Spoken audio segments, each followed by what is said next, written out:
some of you have heard this story before, so I apologise. I'd lit a candle, I had the window open, I had the curtains drawn, I was trying to get that really spiritual feeling. It was a nice summer night in Melbourne, as summer as it can get in Melbourne, and I was sitting there thinking, this is it, this is the night. I'd been, investigating all the spiritual proofs, all the scientific proofs about the fact that the mountains are the pegs, about, how the embryo develops inside, the woman, all these amazing proofs, but I still needed that little push. It's like I was on the edge of a cliff, I was ready to jump, I just needed a push. So I was sitting there, it was very quiet. I was reading Quran, and I stopped. I said, Allah, this is my moment. This is the time I'm about to jump into Islam. All I need is just a sign. Just a little sign, nothing huge, maybe a bolt of lightning.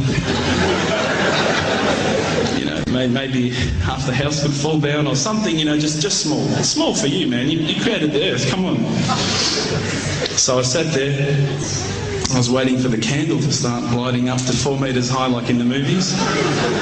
And I go, okay, go. And subhanAllah, nothing.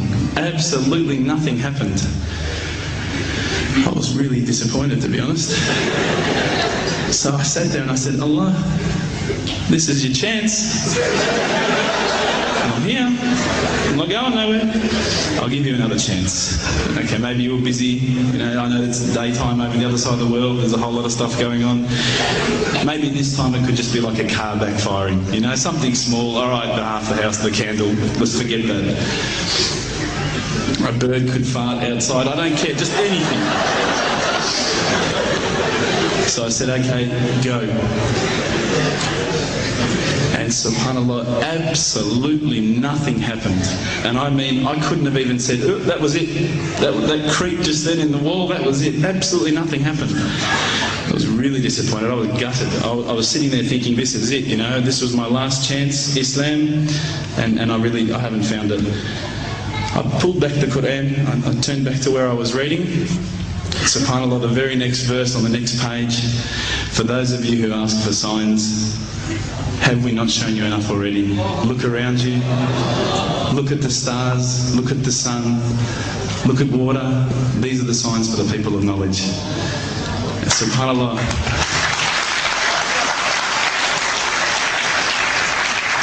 I threw the doona over my head and I pretended I was asleep. I was that scared because I couldn't believe how arrogant I'd been to want my own specific sign when all the signs had been there for me all along.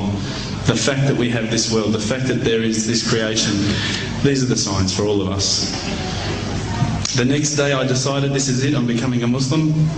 I'd been investigating Islam now for probably about 6 months, to be honest. I went in and I said to myself, this is it, I'm going to make shahada. I had no idea what I had to say, I had no idea what the words were. It was probably close to Isha prayer, so it would have been, 7, 8 o'clock at night. I went in and I couldn't believe it, there was about 1,000 people at the mosque. I thought, subhanAllah, look at this religion. Look at how strong they are. It was the first night of Ramadan.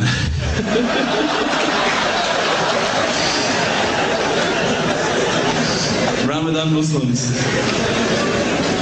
So I sat there and I was very nervous, I must admit. I got up and this person's going to me, you got to say these words, bro, Ashhadu. I'm going, what? Ash what? Can't I just say it in English? No, they say, no, you got to say it in Arabic. And I thought, looked out over the sea of beards that I could see in front of me and I thought, if I get these words wrong, I'm a dead man again. I had this fear, And they were staring at me, and I don't know if you know this, but Australians can't stare. Lebanese people can stare. So I was sitting there, I was very scared. I got up, and subhanAllah, as soon as I started to say the words, all fear went out of my mind. It felt as though a shower was inside my head and someone had just turned on the cold tap. It felt like I'd been flushed clean. I said the words, and I wasn't expecting so many brothers to come up and yell, Takbir, Allahu Akbar, and start kissing me and hugging me. Now, I'd never been kissed by that many men in my life. But it was a beautiful day, I must admit. And that day was the day that I had more brothers than I could ever imagine, more sisters as well. But I guess since that day I've never looked back. My family, I think, initially were very worried that I was going to be, I guess, a little bit weird towards them. They thought that I was going to break out the AK-47s and the grenades. But they realised, I think, soon that this religion was actually making me a better person. Prior to Islam, you're not going to believe it, I had a mohawk. I did. I had, I'm not going to show you any photos. I had army greens, I had the Metallica t-shirt, I had the cherry docks. I was shocking, right? I thought I looked great, but I looked terrible. And alhamdulillah, ever since then I look as good as I do now. No, don't laugh, please.